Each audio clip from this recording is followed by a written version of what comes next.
Una de las contradicciones que hay en el pensamiento contemporáneo tiene que ver con la imposibilidad de mixturar una visión de lo subjetivo, de la importancia de la visión individual que un sujeto, una persona, un individuo tiene respecto a las cosas, y la visión de que eso no deja de ser una representación mítica, un mito de la realidad. El problema es que la tendencia en la filosofía contemporánea desde el siglo XX al XXI ha llevado a la afirmación de la subjetividad como el centro de las cosas, el centro de las reflexiones sobre el significado, sobre el sujeto, sobre el problema del conocimiento, sobre las deconstrucciones. Pero de alguna manera, a la misma vez, se sostiene la necesidad de un pensamiento de carácter verificable, científico, por momentos, que permita erradicar lo mítico de los discursos. Esto se ve, por ejemplo, en la política, en las discusiones sociales, en la economía,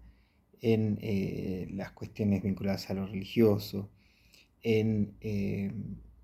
las reflexiones sobre la educación, sobre las relaciones entre las personas. Es decir, esas tensiones son permanentes. Por un lado, hablamos de que hay que resaltar, digamos, el carácter verificable de los conocimientos, pero por otro lado, a la misma vez decimos que hay que enfatizar la visión subjetiva de las cosas porque no existe la objetividad. Bueno, de alguna manera, esas contradicciones son producto del humanismo, desde mi punto de vista, de lo que ha sido el proceso histórico de la modernidad hasta llegar a este siglo XXI, en el cual simplemente estamos cosechando lo que se ha sembrado durante siglos. Esa especie de contradicción constante entre una noción y otra es propio de la tradición moderna heredada de la tradición occidental de la vertiente greco-romana, de esa visión, digamos, de un pensamiento que presume de ser lógico y racional, pero a la misma vez cae en el sinsentido de esa misma racionalidad. De alguna manera, entiendo que esto es falso, es decir, entiendo que el problema de esa dicotomía o esa contradicción que se genera es porque estamos hablando de falsos problemas. De alguna forma, lo mítico deja de serlo cuando se verifica, pero la verificabilidad de las cosas se desarrolla cuando un individuo logra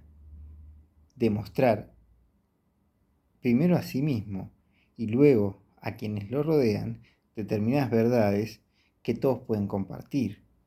El problema, por ejemplo, con la fe cristiana es que no tiene este problema porque ya sabe que los individuos que lo rodean no pueden comprender la verdad que para uno se vuelve verdadera, pero que está en el plano de lo subjetivo, porque los que lo rodean, si no viven esa misma experiencia, no lo pueden entender jamás. Entonces, aquí deja de ser un problema, deja de ser una contradicción, porque la experiencia de la fe cristiana es una experiencia que debe ser vivida, que debe ser aceptada. Es una fe basada en la toma de conciencia y por lo tanto implica una visión racional y lógica, sabiendo que esa racionalidad y esa lógica no son suficientes. Pero no las niega, simplemente las amplía hacia la dimensión de una experiencia que cobra sentido desde una visión de una revelación que se vuelve carne en la propia experiencia existencial, en lo que uno mismo está viviendo. En otras palabras, cuando uno conoce a Jesucristo, se vuelve ese conocimiento una experiencia subjetiva porque la persona, por ejemplo, yo mismo, empiezo a darme cuenta de que las verdades que otros cristianos dicen vivir, yo mismo también las estoy experimentando. Pero para aquellos que no lo comparten, ese sistema, digamos, esa constelación de verdades espirituales que dicen ser vividas objetivamente, los demás no las comparten cuando no las han experimentado. La única manera de compartirlas es experimentándolas. Ahí lo subjetivo es clave. Pero el tema de lo mítico, a lo que muchas veces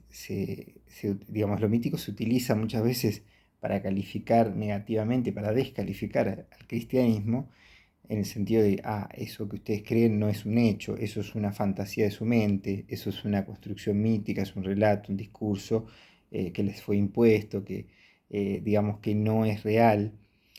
que ustedes creen que es, pero en realidad es una fantasía. Bueno, esa idea de lo mítico en esa subjetividad cristiana, en realidad demuestra que la experiencia de la fe termina siendo algo que es intransferible. Y por eso también, digamos, no es ni siquiera negativo pensarlo desde lo mítico, porque en realidad el mito termina siendo la narración, el relato, el discurso de algo que no puede traducirse o traspolarse hacia un otro que no lo está experimentando. Termino con un ejemplo de mi propia vida. Cuando yo me convertí a los 5 años. Hoy tengo 41. Pero cuando yo me convertí a los 5 años, yo, si tuviera que explicar con palabras cómo fue ese proceso de conversión, puedo pensarlo, elaborarlo, reelaborarlo en relación a lo que viví en aquel momento, a los cambios que fui viviendo a partir de esa experiencia de conversión y a la vez a la relación de quienes me explicaron también lo que yo estaba viviendo y que quizás yo con 5 años no podía verbalizar, explicar o elucubrar, respecto a lo que estaba realmente viviendo. Entonces, por ejemplo, yo me convertí a partir de una historia que mi mamá me estaba contando de una parábola que está en la Biblia, que lo estábamos leyendo en un lenguaje para niños en una revista cristiana para niños. Cuando yo escucho la historia de la oveja perdida y que uno podía volver como esa oveja al redil del buen pastor y que uno, si confiaba en Jesús, estaba volviendo a eso, a ese redil, y podía ser como esa oveja perdida que volvía, digamos que yo mismo le dije a mi madre que yo quería ser como esa oveja. Y mi madre me dijo, bueno, entonces puedes orar y entregarle tu vida a Jesús y así vas a volver a ser esa oveja que vuelve al redil también. Entonces, uno podría decir, bueno, explicado de esa forma,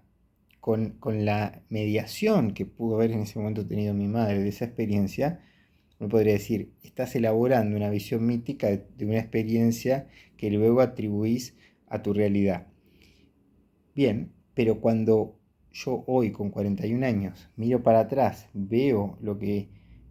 fue esa experiencia en ese momento de mi vida y lo que ha sido mi vida desde ese momento en el que yo tomé una especie de conciencia de que arrancaba un proceso espiritual basado en la fe cristiana desde ahí en adelante con mi conocimiento de 5 años, cuando hoy lo pienso con 41 años, digo, si yo volviera a ese yo que fui en ese momento, y tuviera que volver a empezar este mismo camino que he experimentado desde los 5 años hasta ahora, volvería a repetirlo. ¿Por qué? Porque realmente cualquier otra filosofía que he escuchado, vivido, conocido, visto en otras personas, o cualquier sistema de pensamiento, cualquier configuración ideológica, cualquier cosmovisión que he visto en otros a lo largo de los años, si lo pienso para mi propia vida, no me veo parte de eso. No me veo reflejado en eso, no quisiera esa vida, esas otras formas de pensamiento, quiero la que yo elegí. Y uno podría decir, bueno, quizás viviste un proceso de adoctrinamiento mental, quizás es lo que conociste. Sin embargo, a veces se dice que justamente hay personas, y uno lo ve también, que más bien se forman en un ambiente muy distinto y terminan abrazando eso de adultos. En mi caso lo abracé desde niño, pero hoy de adulto no lo rechazo, sino que al contrario. No sé si mi vida tendría sentido si no fuera por eso. Entonces, como conclusión lo que estoy planteando es, de alguna manera, las experiencias subjetivas de la fe conectan con una realidad narrativa, discursiva, explicativa de las cosas que los escépticos dirían que son míticas o mitológicas, pero que en realidad hacen a la verdadera esencia de lo que es la fe, la certeza, la certeza y la convicción de aquello que no se ve, pero que se espera o se está viviendo, podríamos también parafrasearlo. En ese sentido, te desafío o te invito, con afecto, con amor, a que te replantees en tu vida estas cosas y consideres si no es que quizás la fe cristiana sea el camino para aquellas preguntas que te estás haciendo.